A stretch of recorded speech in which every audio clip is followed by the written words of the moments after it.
All right, welcome to At the Edge. I'm Jay Croucher from Team Music, down to do it, and a mixture of the 6 tastes of music that we gave to Mr. Adam, and finally took a list of names that included Tame Impala and Radiohead and various others. I'm now matching them all together, and this is what we've got.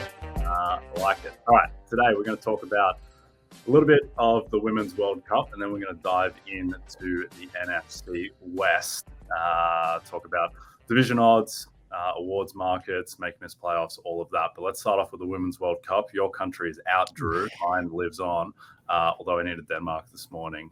It's the joy of betting. Get real patriotic. What did you make of the US women's national team's exit and the outright odds as they stand? Yeah, what a whimper. Out with a whimper. My goodness.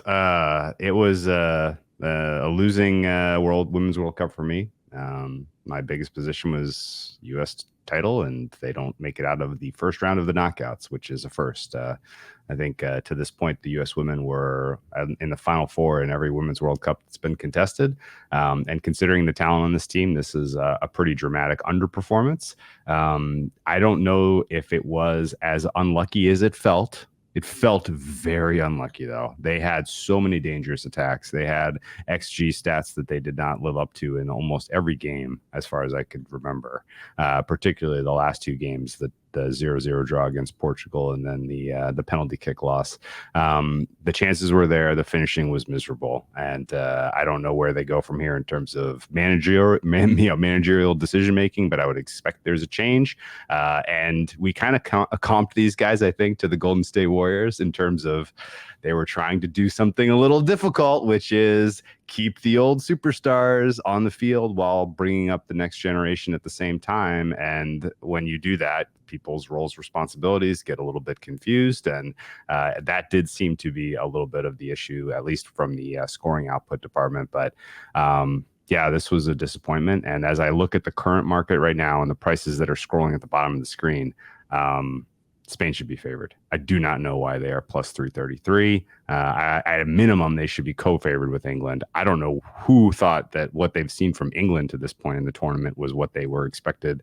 If the U.S. was the most underperforming team, Germany's probably second. England is right up there, even though they're still alive. Their path is a hair easier. Spain's going to have to go through likely Netherlands, winner of Japan, Sweden, and then take on whoever's the best on the bottom. But the way that team's playing right now in terms of chemistry and the continuity that they have with all of those women coming from the same club system and really, really knowing and understanding each other well, I think is going to carry Spain to their first Women's World Cup. Okay. Well, I think what the past few days have reminded me is that penalty taking, I think, is made a lot more difficult than it needs to be in terms of it just feels like players across both the men's and women's codes are just so often try and paint corners, which I just don't think is necessary at all, given the fact that even if it's a weakly taken penalty, like you're shooting it in broad terms, left, middle, or right, and if you just pick one of those directions and there's a 2 in 3 chance the goalkeeper goes the wrong way, like you just have to put the ball on net at an absolute minimum and maybe give up some of the corner to do that. And that's shaped a lot of this tournament so far. I think in terms of the odds as they stand, I agree. England really should have lost today. They were outplayed, and it's a little silly of a cliche that it's harder to play against 10 men or women, but in this case, I think it actually did bear out, where as soon as Lauren James went down or got sent off, England just found shape. They shifted from a back three to a back four. It meant that Nigeria couldn't get in behind their wing backs anymore. And all of a sudden, England kind of took ascendancy. But the fact that they had to lose a player and go down to 10 to be able to do that surely isn't a good sign. They haven't had any fluency all tournament outside of stomping China. Spain, I agree, have been more impressive than England, but they also lost 4-0 to Japan in a game that they could have used to win the group. So I think Japan have been the most impressive team so far.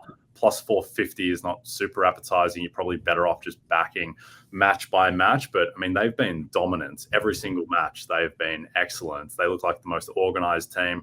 To be honest, I think the second most impressive team at this point has been Australia, where today this is where XG can be a little misleading, where Australia barely beat Denmark on XG. That game outside of the first 10 minutes was just never close. Australia was just bigger, stronger, faster, more skilled. They had a clear plan where they were going to sit back and then just destroy the Danes on the counter, which they did. Got them the first goal and got them the second goal as well. And the fact that Sam Kerr came back on, well, she came on with 10 minutes to go. I mean, I think that's a pretty good sign for her health, given that the game was in hand, up 2-0, and they still brought her on to give her a run.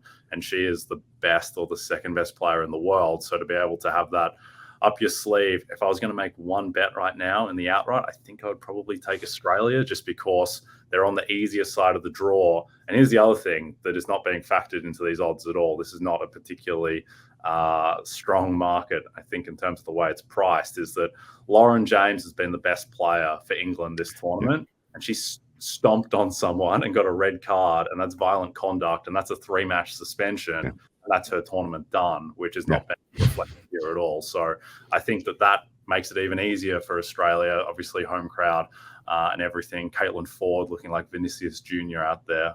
So yeah, what do you think of my Australians? Well, I like the two teams that you've backed are Pacific Rim teams, and they're playing in that time zone. And for what it's worth, it has felt like that has mattered so far. I would say that, everything we've talked about, I just kind of want England no. Like, I want to lay the England no price. I don't think we see James again, and I think that price, that specific pricing in the market is the one that I just can't get close to.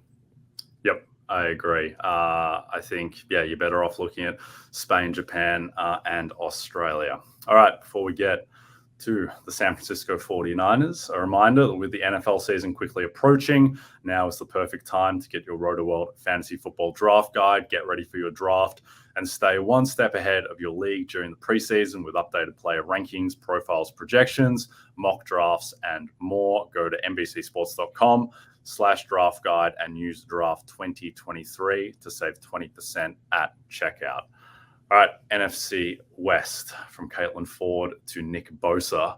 The 49ers, their win total 10.5, backed over -140, 10-1 to have the most regular season wins, -450 to make the playoffs, +375 to miss, and -165 to win the division. So one of the heaviest favorites to win their division, along with the Jags and the Chiefs. What do you make of this team? So this is I kind of give up doubting Brock Purdy at this point. I did not think we would be here at the beginning of August talking about how, his first team reps and, him carrying last season's success into this season as the starter after undergoing elbow surgery in March. But here we are. I give up. As I look at the Niners, a couple of things are pretty clear to me. Number one, this is the most talented roster in football. I don't think that that's even really that debatable. If you want to specifically single out the quarterback position and say, well, yeah, but their quarterback is the 20th or the 15th or whatever, however you rate Purdy in terms of your expectations from the season, it doesn't change the fact that every other position on this roster and every other positional group has like Hall of Fame level players. This is unbelievable defense where you have, a guy like Nick Bosa anchoring the D line, and Fred Warner on the secondary, and then I personally think Hufanga is a future superstar at safety. His performance last year was incredible, and then all of the players around them are plus level players, including some other guys who would be the clear CB1, DE1, linebacker one for other squads in the NFL, and they're your second and third options. So this is a deep, outstanding defense that should be able to repeat success from last year. And then the skill position group that they have, combined with Kyle Shanahan, makes them, a surefire top 5 offense, regardless of who is at the quarterback position between the 3 choices that they have at the moment.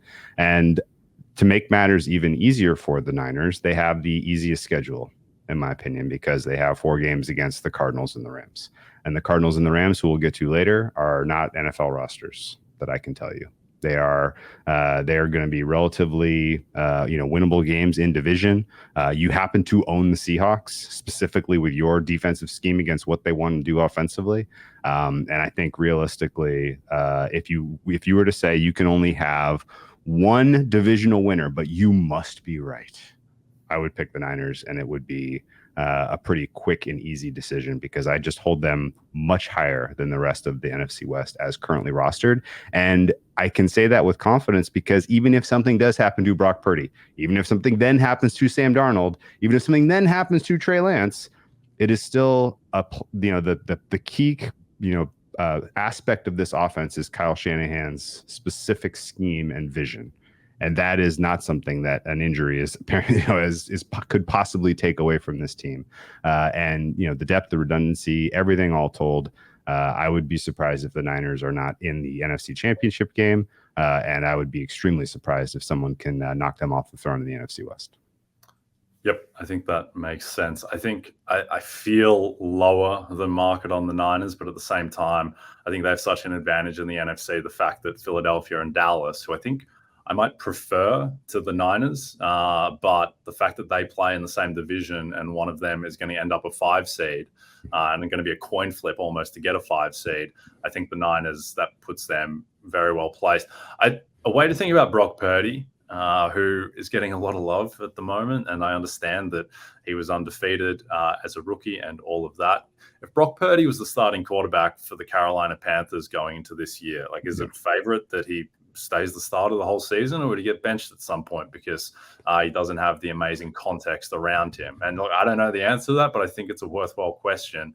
But I think it also, I'm not even sure that really matters. I'm not sure how good he needs to be. He was clearly good enough last year for them not to lose a game. And I do think, to your point about just the safety of that position in terms of having what we think are 3 viable candidates just to insure them against injury, they have to be just about the most insured team against quarterback injury ever, given that you've got these 3 guys who I don't think there's massive differences between the 3. Obviously, you'd rather have Purdy than Sam Darnold. I think maybe it's not obvious, but the fact that you have those skill position players, you have Trent Williams, the rest of the offensive line is a bit of a question mark, and then you have Shanahan, of course, and there's just lack of a high upside threat in the division. The Cardinals and the Rams have no upside. The Seahawks have a little bit. We'll get to them, but I agree that they are the most likely team to win their division. I think there's probably a little bit of meat on the bone at -165, even a nice little parlay leg. In terms of awards markets, there's nothing that really jumps out to me. Brock Purdy, 40-1 MVP. Trey Lance, 50-1. Neither of those. Christian McCaffrey is the 3rd favorite at 16-1 for Offensive Player of the Year.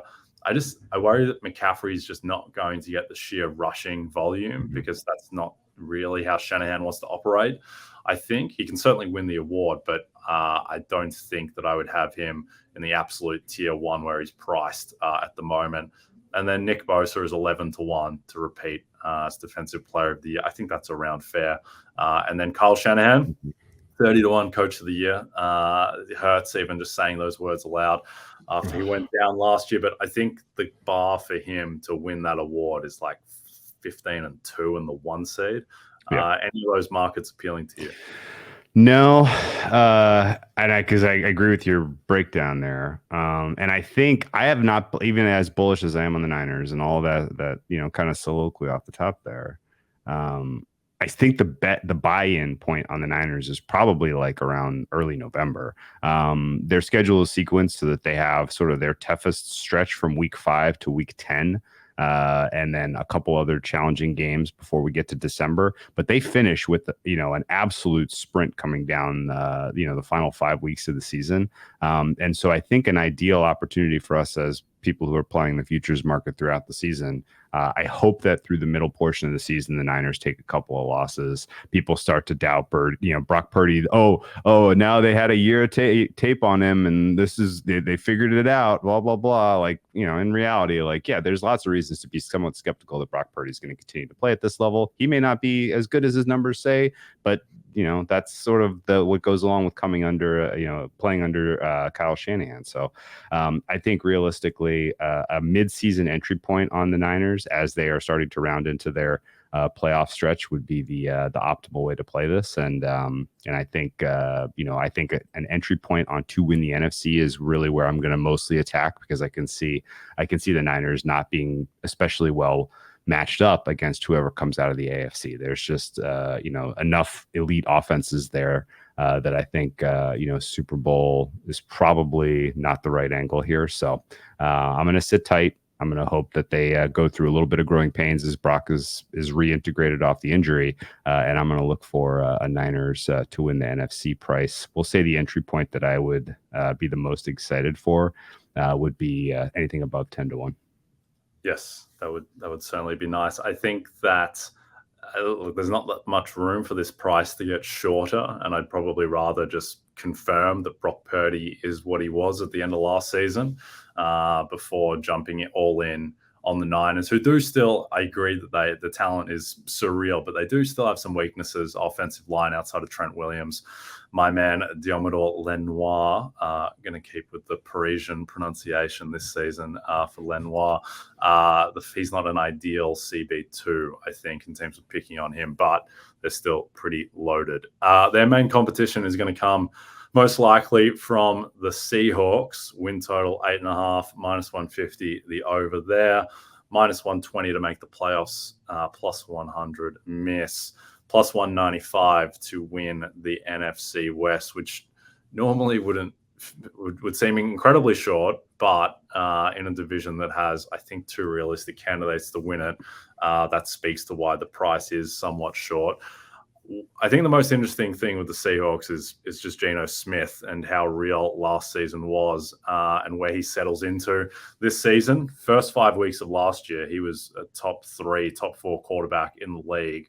And then after that, he really fell off, but I don't think that really registered in the public conscience of just how much he had fallen off. He had incredible interception luck, just random moments like the late, I think, Thursday night game against the Niners where he throws a terrible pick, but he gets called back because of a garbage roughing the passer call against Bosa. Just felt like he was getting one of those every week. In terms of PFF stat of turnover-worthy throws, Geno was right up the top. And so I think he probably settled in by the end of the season as like on the balance of work, the 13th, 14th best quarterback in the league, that type of range. I think the Seahawks will be pretty pleased if they get that again this year. But what do you think of Geno and the Hawks? Yeah, I have kind of a split mindset on this because I believe it was real. What he showed you was that, he does have some strengths that specifically pair well with the style of defenses teams like to run now.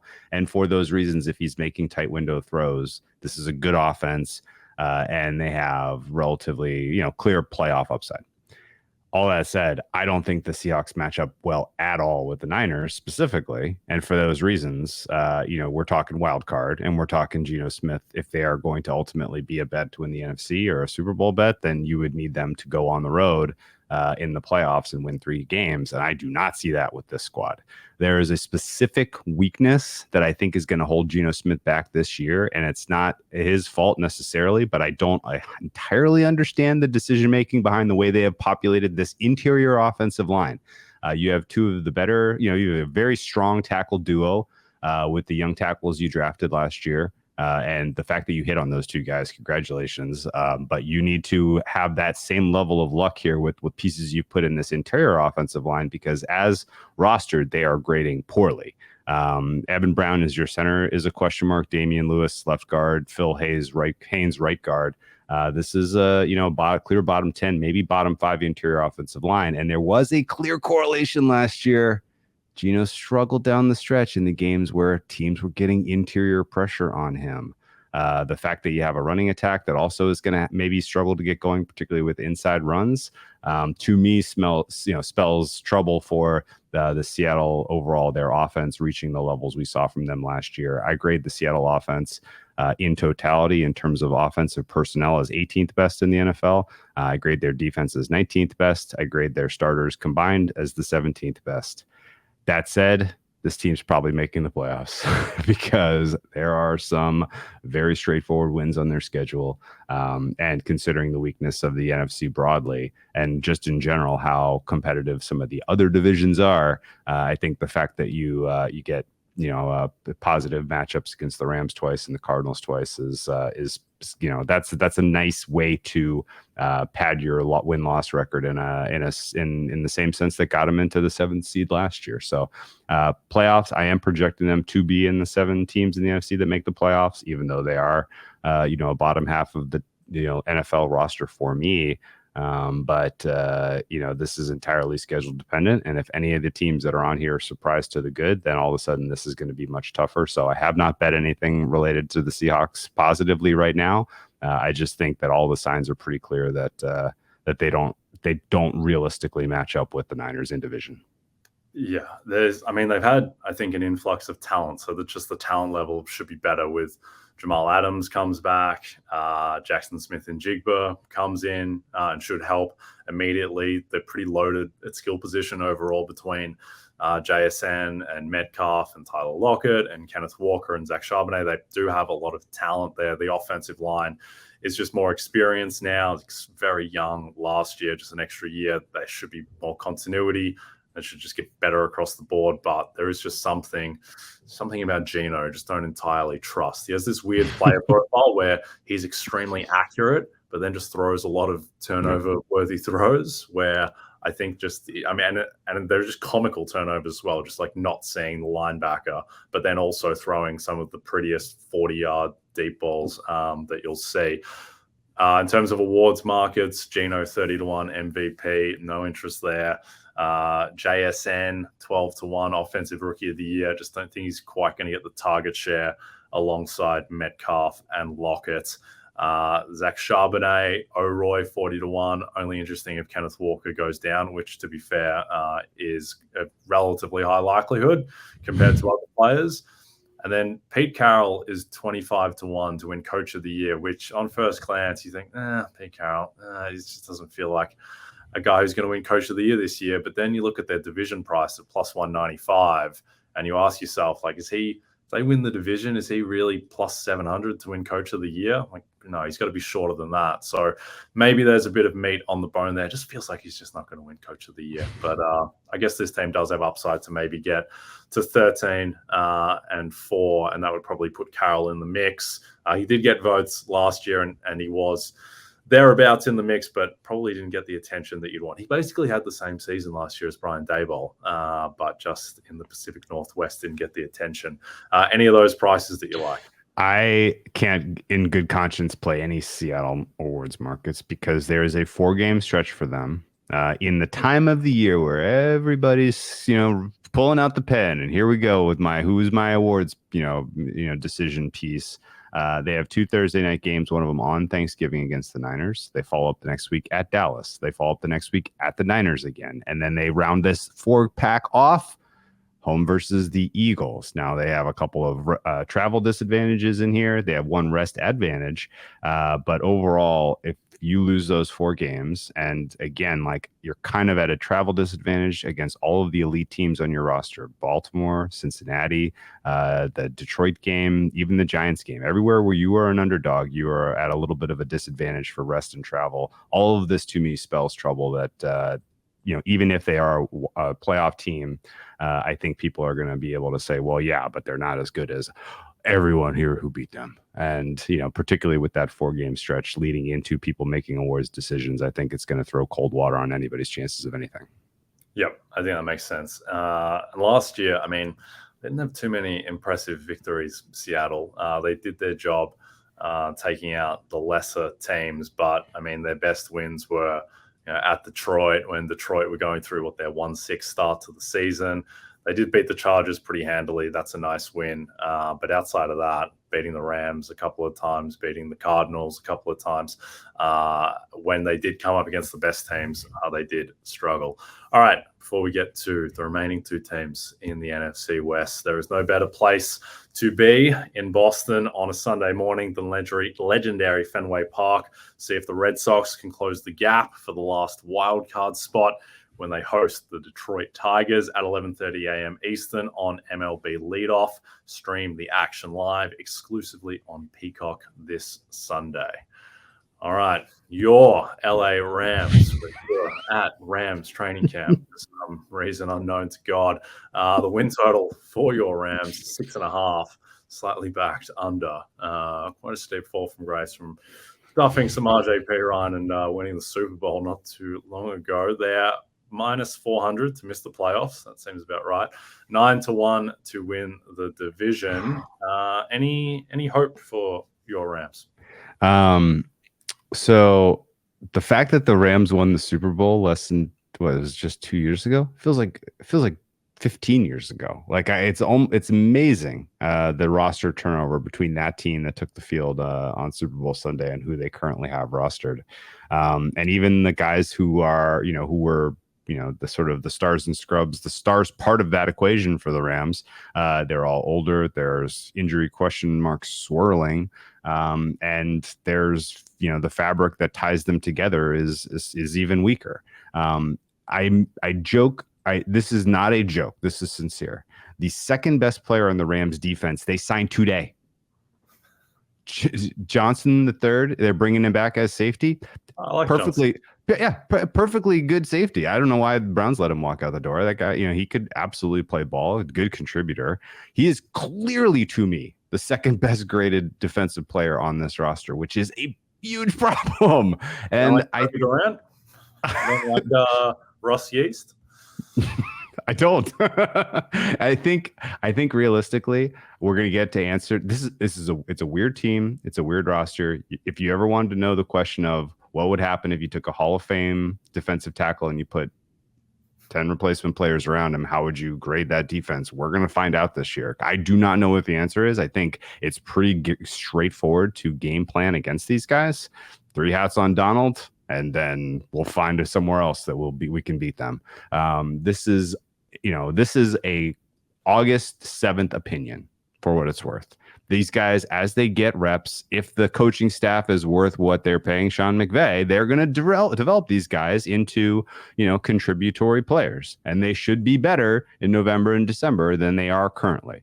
But the idea that this team is going to come out and take the league by storm right out of the gate, it's not going to be with defense, which means it's going to have to be on the arm of Stafford. It's going to have to be with a well-protected, with good protection, better protection than we saw from them last year. And it's going to have to be with the healthy Cooper Kupp. And right now, all of 3 of those questions are still huge swirling question marks. I don't know that Stafford's healthy. I don't know that Kupp's going to be healthy. And I definitely don't have good vibes about this offensive line that is currently has battles at tackle and center undergoing right now at camp. This is not good. You don't want to be undecided at those positions. You want to have stability. You want to build continuity with the offensive line. I rank their offensive line currently 31st in the NFL, their interior offensive line 32nd. So Stafford may ultimately, I don't know, he may regret coming back this season. I don't know. But I definitely worry about, just in general, how he's going to hold up physically, considering the severity of his elbow injury and just, the state of this offensive line. So, the Rams got lucky to win the Super Bowl the year they did. Everybody that they needed to stay healthy stayed healthy.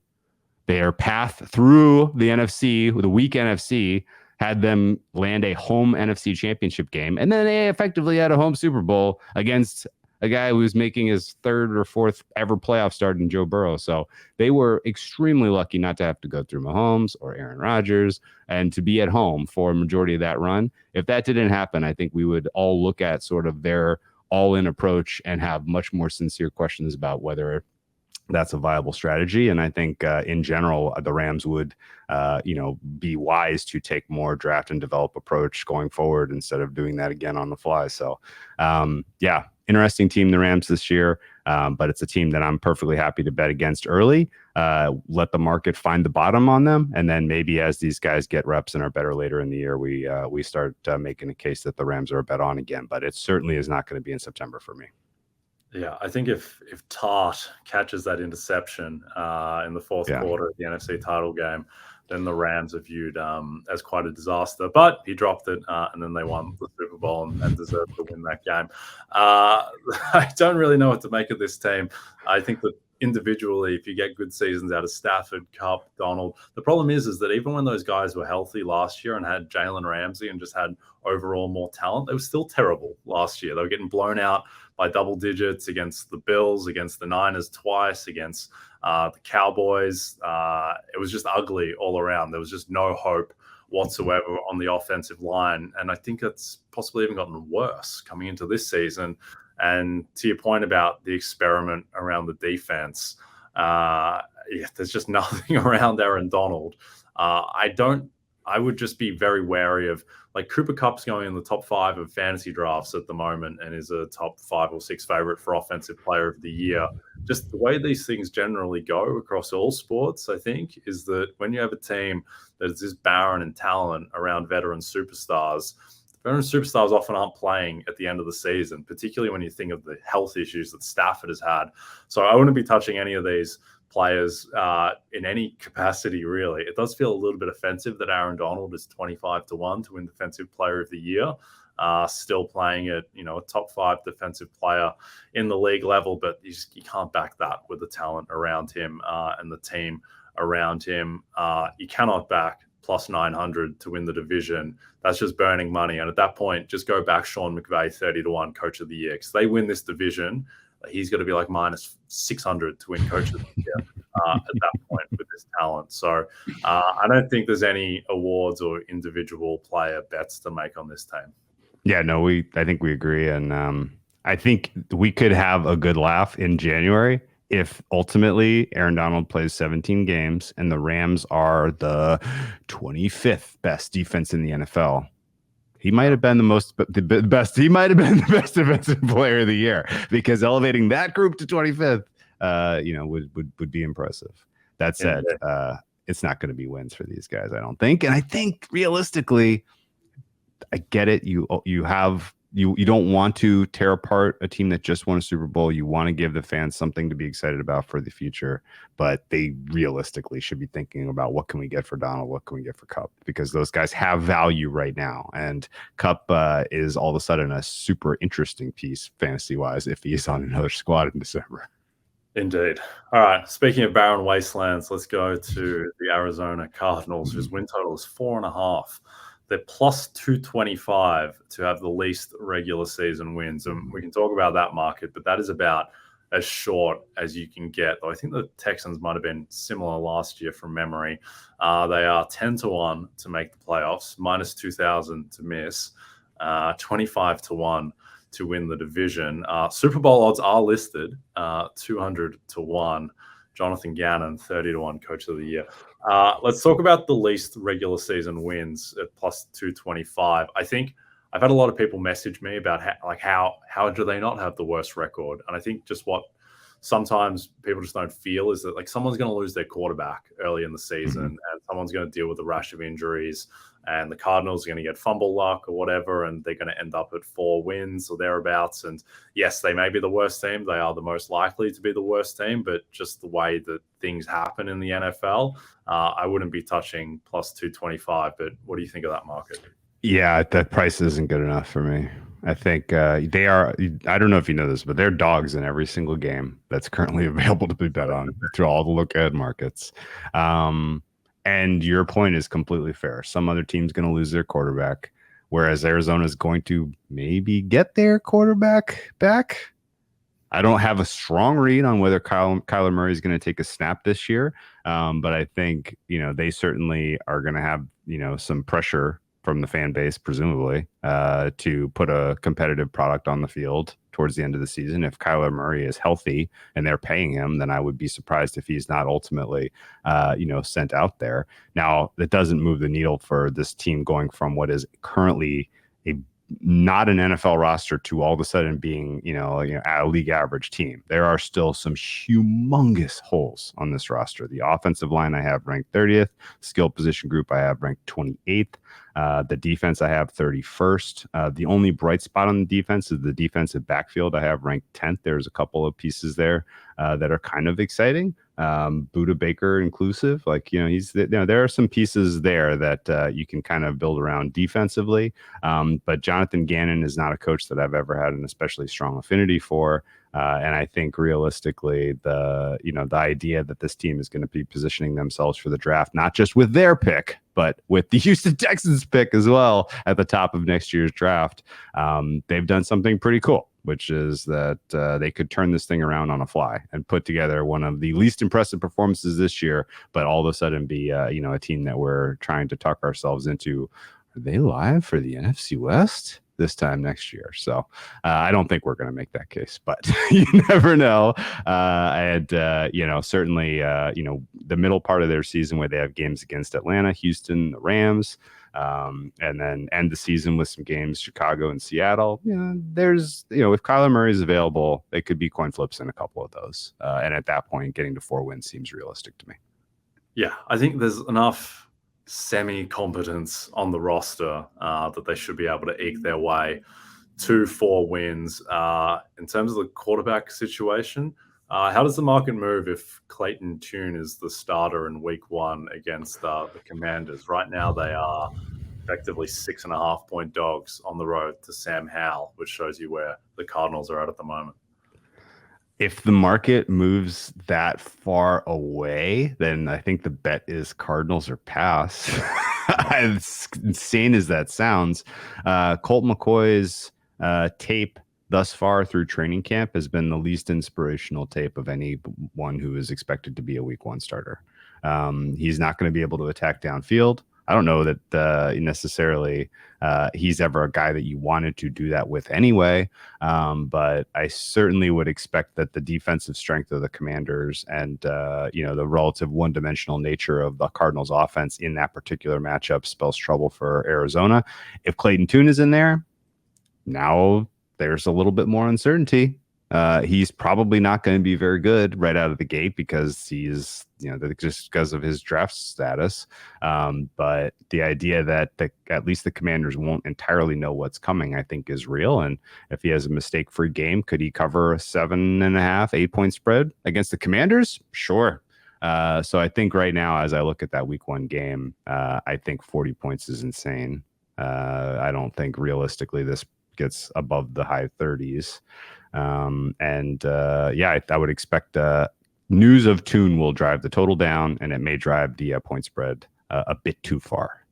Yep, I like it. All right, before we wrap up, favorite bets in the division. The only stuff I've bet in this division are Niners -160 range to win the division. And then also you can shop around. You can probably still find some Kyle Shanahan, coach of the year, at 40-1. And I think that is just a bet on the Niners winning 15 games or more and being the story of the league and be considered clearly the best team in the league. And then maybe he gets some Monty Williams kind of year 2 after losing to Thibodeau respect in the coach of the year market, some makeup for not winning last year. So I think if you can get 40-1, Shanahan coach of the year is a decent enough bet. But what do you like most in this division? If I had to make a bet with the highest confidence on anything, it is very clearly San Francisco to win the West in the 160 range. That should be, and by my numbers, that should be closer to -300. That's a big edge for me.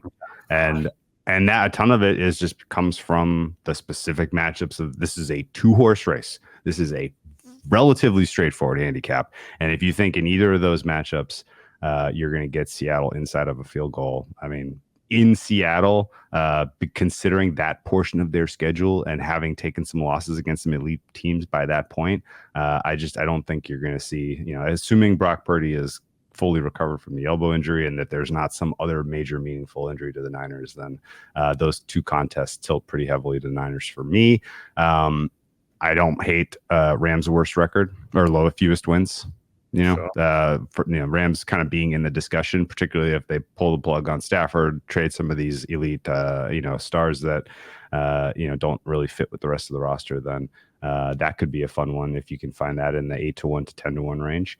But maybe my favorite 2 angles right now, both week 1 plays, and it's under 40 in that Commanders Cardinals game. And I will be laying the points with the Seattle Seahawks against the Rams. I think that should be closer to a touchdown. Yep. I like it. I think it's a unique division in that you don't usually get a division where two teams, well, one team in Arizona, I think can be just about completely written off for the division. And then the Rams can almost be completely written off for the division as well. And then you're looking at a head-to-head fight. I know like there's the AFC South, but like the Colts and the Texans have a lot better chance to win the division than the Rams and the Cardinals, I think. So it is a unique division in that regard. And I think that the Niners, if you can get them in that minus 160 range, which is out there, are a worthwhile bet. All right, we are done. Don't forget to check out NBCsports.com for more information to help you with your wagers. Thanks for those of you watching on our NBC Sports YouTube channel. And if you're listening to us in podcast form, don't forget to rate and subscribe. And also a reminder, find all your favorite NBC Sports Amazon music. Just head to amazon.com/NBC Sports. Jay Croucher and Sunburn through Dinstick. We'll speak to you soon.